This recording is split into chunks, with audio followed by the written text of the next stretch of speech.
we are live now. Very good evening, all the viewers.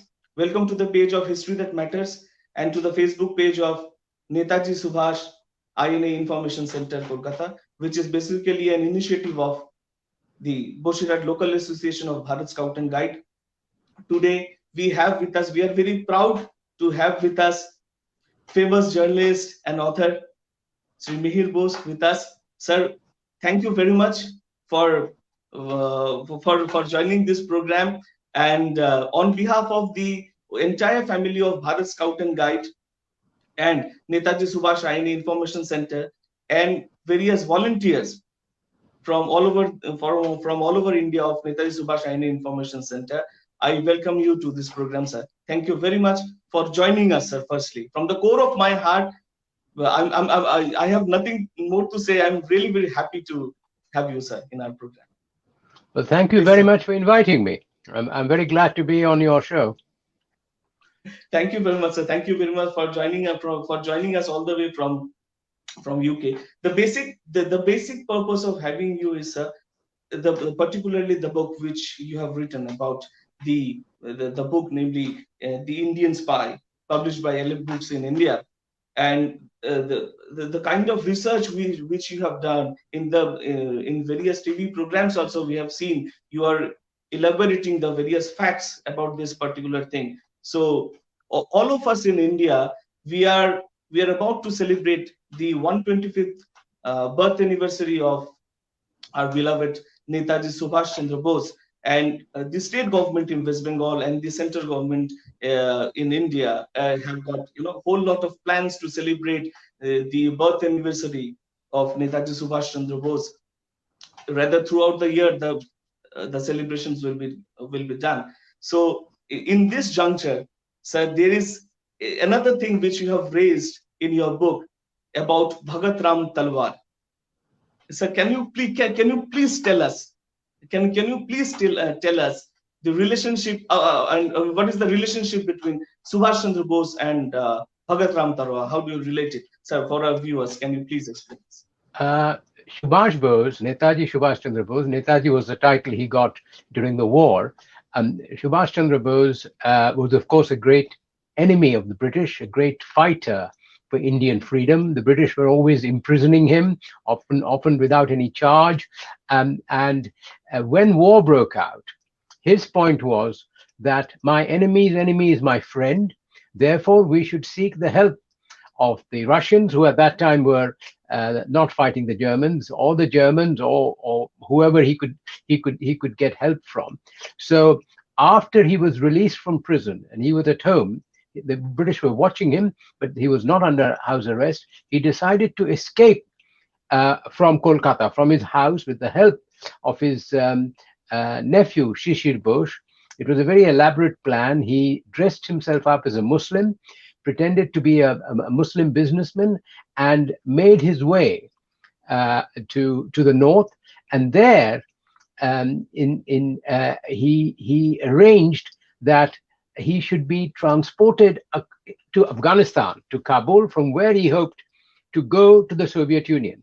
And Bhagat Ram Talwar was the man who helped him cross the border, mainly by walking, often by other means, but it was a very arduous journey. And Bhagat Ram Talwar helped him to get from the northwest frontier, which was, of course, under British control, like all of India was, and get to Afghanistan and to Kabul, where Subhash Bose contacted the Germans and the Italians, and they gave him a passport, the Italians, in the name of an Italian diplomat, and he then was taken from there via Moscow to Berlin. So Bhagat Ram Talwar was the man who helped him get out of India.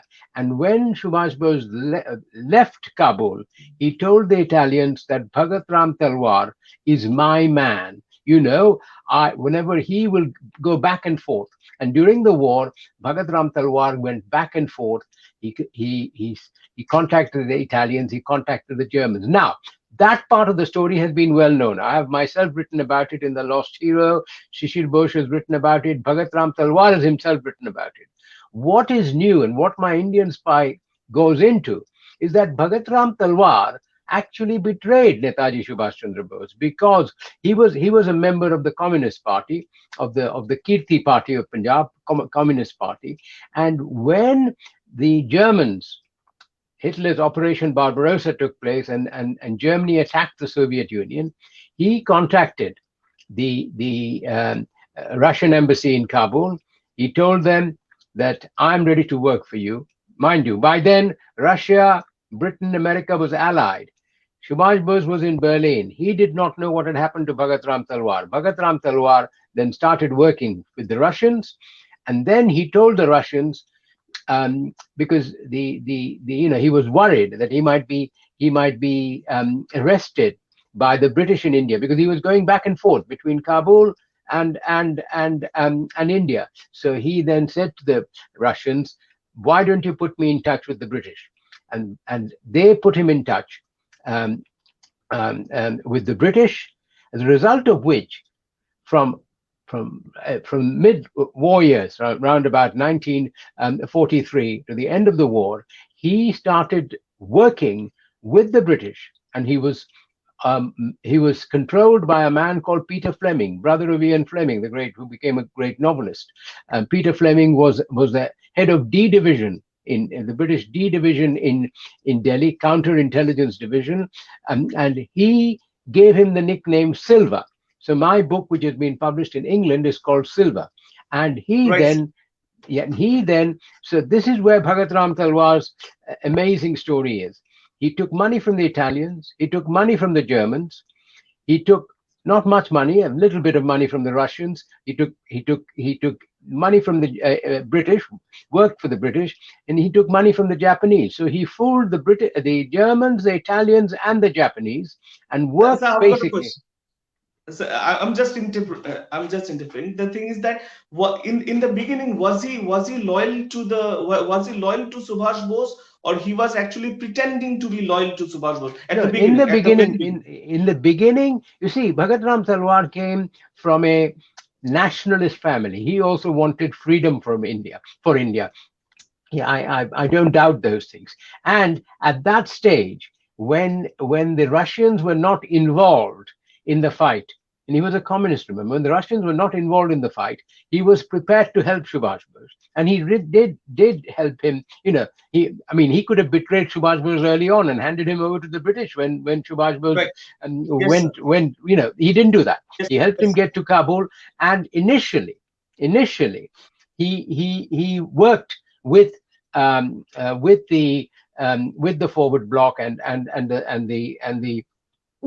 if you like, the people Subhash Bose had left him to contact. He was a member of the Kirti Party, as you mentioned. He was a member of the Kirti Party, which was a sort of Punjab Communist Party. And but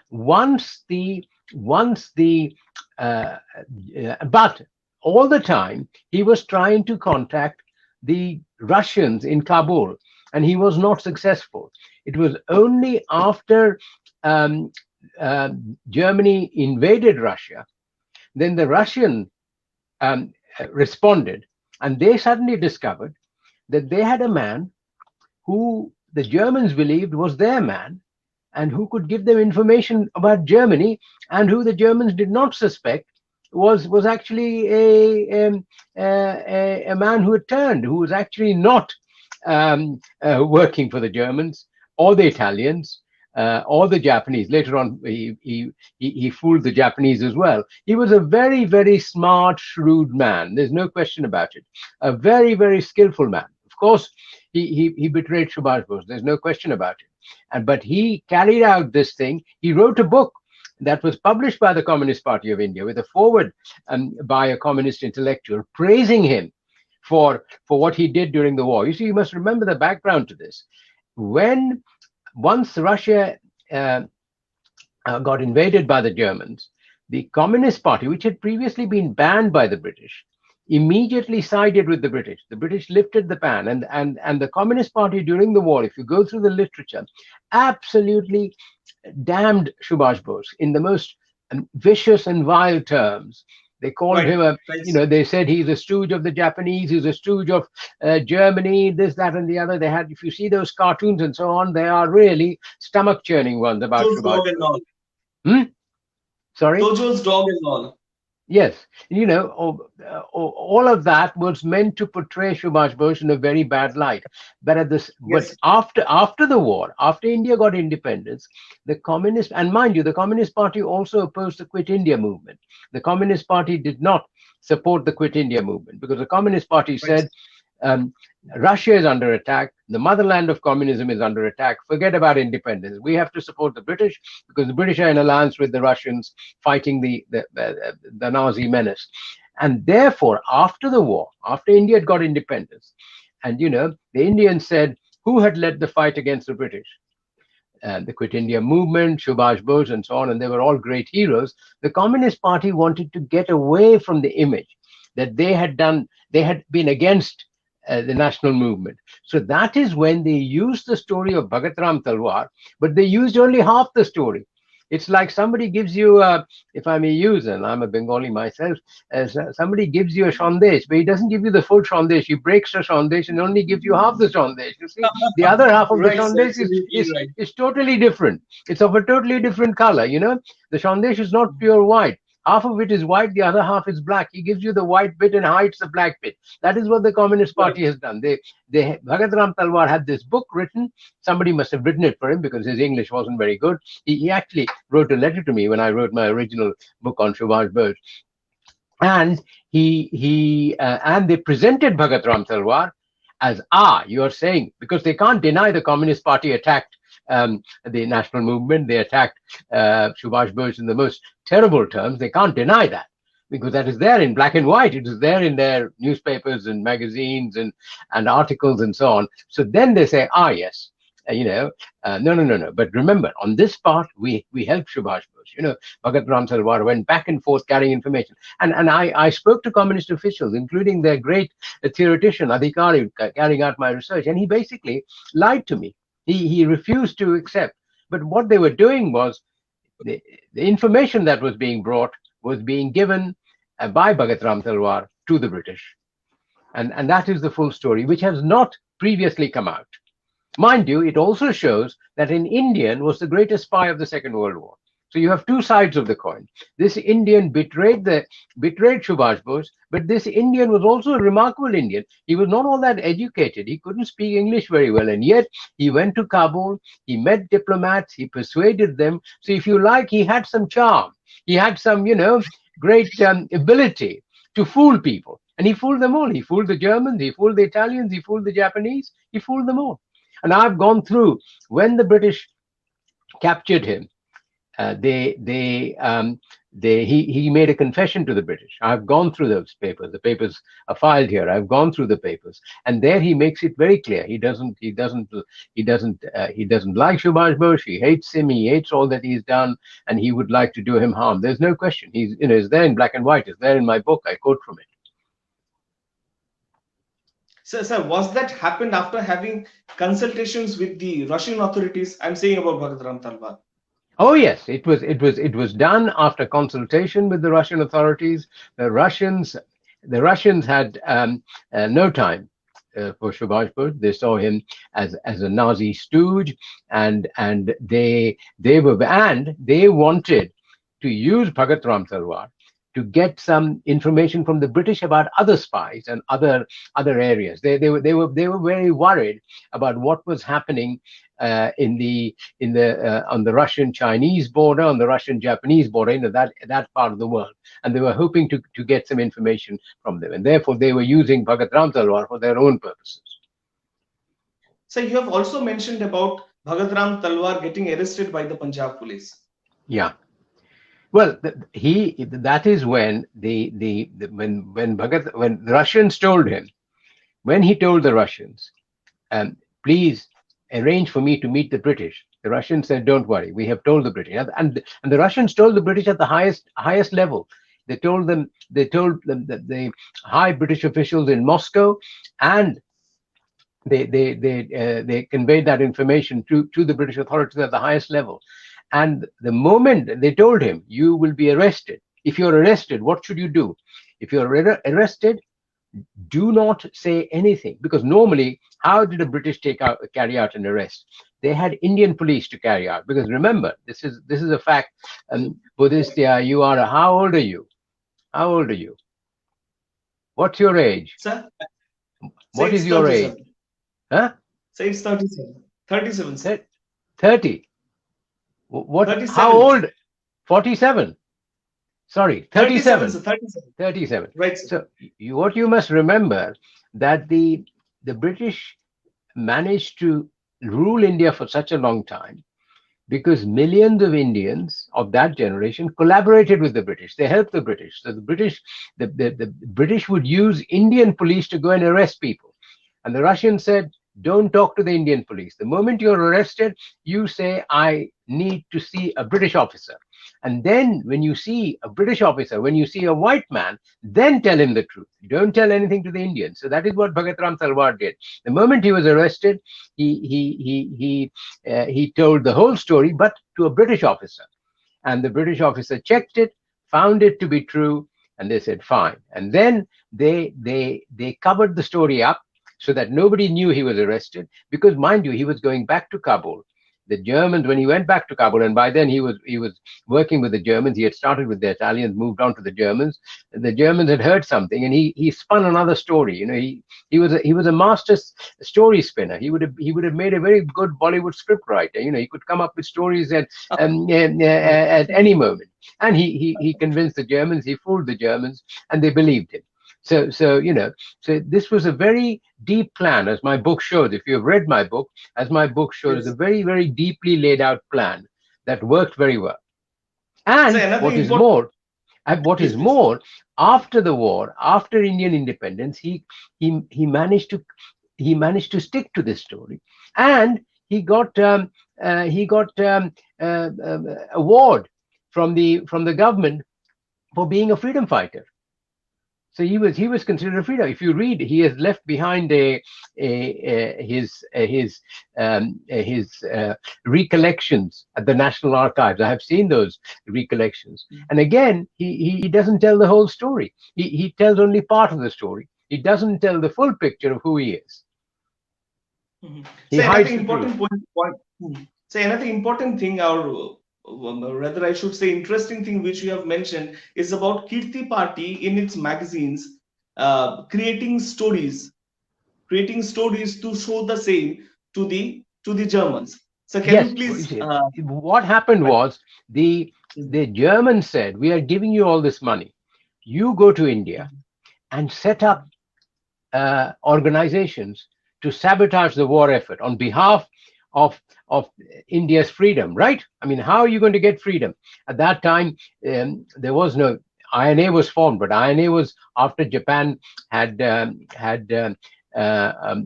beaten the British in Singapore and other places. The INA's formation came a lot later. The Japanese invasion of India came in 1944. We are talking about 1942, 41, 42, 43. And what they would say is, right, you want money. And Bhagat Ram Talwar would say, we need a lot of money. They said, okay, draw up a plan of what you're doing. And what Bhagat Ram Talwar had some friends. One friend was very skillful. He was known for writing Punjabi fiction. So he would write a fictitious story, a bit like a J.K. Rowling novel, or, one of these things, completely fictitious story, saying, we have formed this organization. This organization is doing this sabotage. It is doing this, and every day there might be some story of an explosion somewhere, and he would say, "Did you see in the newspaper that explosion? That was our work." There was no such organization. It was all made up. It was like somebody sitting, and he and his friend would sit down and was making up fictitious stories and claiming to be true. And of course, the Germans had no way of verifying, because they had nobody in India. They were listening to his stories in Kabul. He was a master storyteller, and he said, "Yes, look, in the newspaper the other day, you heard there was that explosion there, there was that fire there. This is all our sabotage work. Give us more money." And so they got more money from the Germans, which they gave to the Kirti Party, which he kept some himself, and some he gave to the party. So there is another angle which you have mentioned. It's about the Germans giving him transmitters and the Britishers managing those things, those transmitters. Yes, the Germans gave him transmitters, which he then gave to the British. And so the British were using those transmitters to send messages to fool the Germans. You see, what happens with espionage, particularly during the war, is you want to fool the enemy. You want to give the enemy false information. And the moment Germans would say, okay, we want you to transmit information from India. Here is a transmitter. So he would carry that transmitter back to India. He was meant to carry it back to India, and this body that he had set up, this organization he had supposedly set up that was working for the freedom of India, helping Subhash Bose, sending information, actually was under British control, controlled by Peter Fleming, and they would send out some information, which was meant to be. And in this business of espionage, what you want to do is give a little bit of truth, so that the people feel, oh yes, this is true, but the rest of it is false. The rest of it is all lies. You're playing a deception game. Right, sir. And another important point which you have mentioned, that he was able to create stories or sabotage things, but he was not able to create stories about the military informations. And for that, he took the help of the Britishers. Am I correct? Whether I'm mentioning the Absolutely, point correctly, sir? absolutely. That is the reason that he turned to the Russians, because what happened? The Germans were asking him information. How many British divisions are there? Where are they? Tell us where what is the strength of the divisions? And he could make up political information because he was a political activist. He had been a political activist. Right, He could make up that, yes. but he had no military knowledge. So that is when he told the Russians, listen, if I'm going to go on fooling the Germans, then you give me information. Remember how he worked. He would walk from India to Kabul. The moment he got to Kabul, he would go and meet the Russian officials. Then he would go to the Germans. The Russian official would say, right, go to the Germans, find out everything you know, then come back. And then he would come from the Germans with his pockets full of money, gold and so on, and all that sort of thing. And then he would go to the Russians. Sometimes he would give the Russians some of the money. The rest he would keep, and then the Russians would debrief him in Kabul as to what the Germans had said, what information the Germans had given. But he had to make up information to please the Germans, but he could not make up military information. So he said, can you please? The Russians said, fine, we will put you in touch with the British. And then Peter Fleming would give him military information, but fictitious military information. How many divisions the British have. You see, at some stages you want to give information that you have more divisions than you really do, to make the enemy scared, and the British did that. And Bhagat Ram Talwar happily passed that information on to the Germans.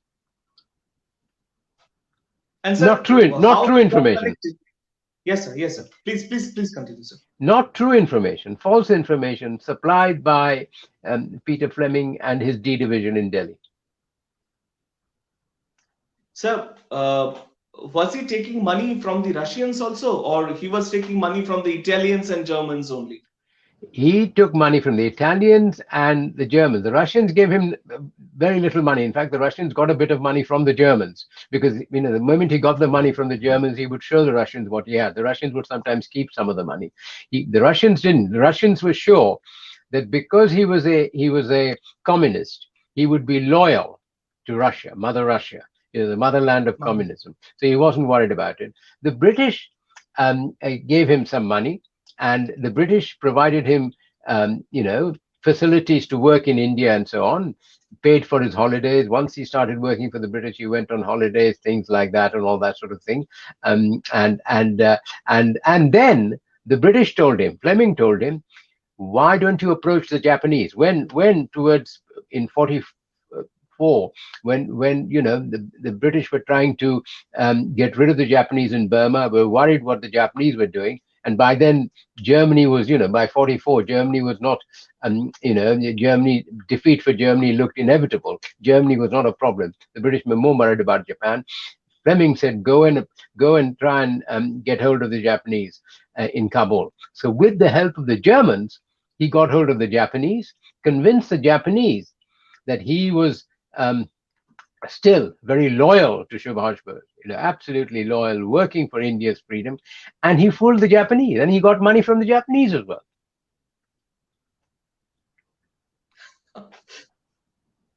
What a So there story. you are.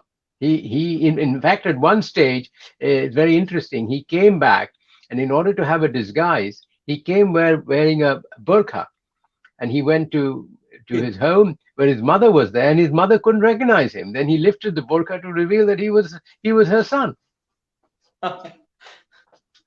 So, sir, he spied for the Germans, he spied for the Italians, then Russia, then for the Britishers, and lastly for the Germans, For the lastly for the Japanese. Japanese, But lastly for the Japanese. he cheated the Germans, he cheated the Italians, he cheated the Japanese. He didn't cheat the Germans, and he didn't cheat the British. So that's the Okay. difference. He spied for 5 countries. 3 of them he duped. Mhm. 2 of them he didn't dupe. 2 of them he really assisted and helped. But when India got freedom, he didn't talk of the 2 he had helped. He did not admit that I worked for British. He did not admit he worked for the Russians. He just kept that part of the story, that that he had worked with the Germans, the Italians, and the Japanese. Okay. Sir, very importantly, you have mentioned that this is for the very first time during the Second World War that we have seen such a thing, that a particular spy was shared between 2 countries, between England, and between the Britishers and the Russia Yeah, and this was Soviet. the only occasion it was done. There was no other occasion in the Second World War where the Russians shared a spy with the British. I mean, and this spy was considered very, very important. Often, if it looked like his identity would get known, then the British and the Russians would not allow him to go to Kabul. They were always worried that his identity might get known. The Germans might know about it. And there were occasions when it looked like it might happen. They valued him tremendously, tremendously, So no this question is about it. okay. So the last question, I won't take much of your time. So the last question which I would like to ask is, sir, how he managed those tribal areas, because he was That is walking all the way. that is remarkable. You see, what is remarkable is he was a Hindu, but in the northwest Right. frontier provinces, there were Hindus still. Very few Hindus, but there were Hindus. And though They he were was, Hindus. Right. hmm, though he Right, was sir. a Hindu, he was a Hindu. He knew, he had grown up among Muslims. He knew enough about the Muslim traditions and things like that, and he passed himself off as a Muslim very successfully. When he wanted to, As and he Ahmad had Khan. contacts, and that was another achievement. I mean, at that stage, if you like, the Hindu-Muslim situation was getting bad in India. The Muslim League was, which supported the British, was agitating for Pakistan, and Muhammad Ali Jinnah had become a great ally of the British, and things like that, and it had become very anti-Congress party and so on, and it was difficult at that stage to be for Hindus and Muslims to be friends and allies. But in his case, and he had these allies among the Muslims long before he helped Subhash Bose get to Kabul. But he kept those friendships, he kept those alliances, and he knew how to pass himself off as a Muslim, because some of the areas he would go through, the northwest frontier, to get to Afghanistan, some of them were very dangerous areas where, had his identity got known, he would have died. So he was always very careful, and that requires, and that shows that though he betrayed Subhash Bose and was in the Indian nationalist history a traitor, he was a very clever man. He was a very skillful man. You got to accept that. Right, sir. Right, sir. I think all our viewers have enjoyed this particular program, and the manner in which you have explained it, sir. It's like it felt like I'm reading the book again, and I think Well, I all hope our viewers will be. I hope they Please, will please, sir. buy the book. I hope they will buy Right, the sir. book. They will definitely buy the book. Your book, The Indian Spy. And the thing is that it's really an amazing book. And the manner in which you have written the book, it shows the kind of research which you have done. I would Yeah. request everybody and all our viewers to buy this book and read the same. Can I just say, Subhash Bose was a Please, great please, sir. man. Subhash Bose was a great man, one of the great heroes of India. But I think it's very important that your generation and the generation coming up must know the full story of what happened. They must not Absolutely, know sir. only part of the story, because that is very important. Right, India is now soon going to be 75 years old, and a right, sir. 75-year-old man should know the full story of what happened. And India should be able to Absolutely, sir. look and say, this is what happened, this is what went on. One can't say, had Bhagat Ram Talwar not gone against Subhash Bose, what happened? One couldn't say. Who knows? Subhash Bose could have done something in India, even from Germany. Got underground movements going, but it didn't happen. And the Communist Party of India has not faced up to the truth. I feel very strongly about it. The Communist Party of India must face up to its historical truth of what happened and who Bhagat Ram Talwar was. That has not happened, and that is something I feel, as somebody who is interested in the Netaji Subhas Chandra Bose story, you all should be agitating that the Communist Party of India should be made to face the truth. Yes, sir. They have Sir, hidden the truth for far too long. yes, sir. So now the whole of India, including West Bengal, will be celebrating the 125th birthday anniversary of Netaji Subhas Chandra Bose, and the celebrations will be throughout the year. And I believe that we'll be celebrating facts about Netaji. We'll be celebrating facts about Netaji, and And facts and will you be know going his to the his facts are remarkable. He was a remarkable man.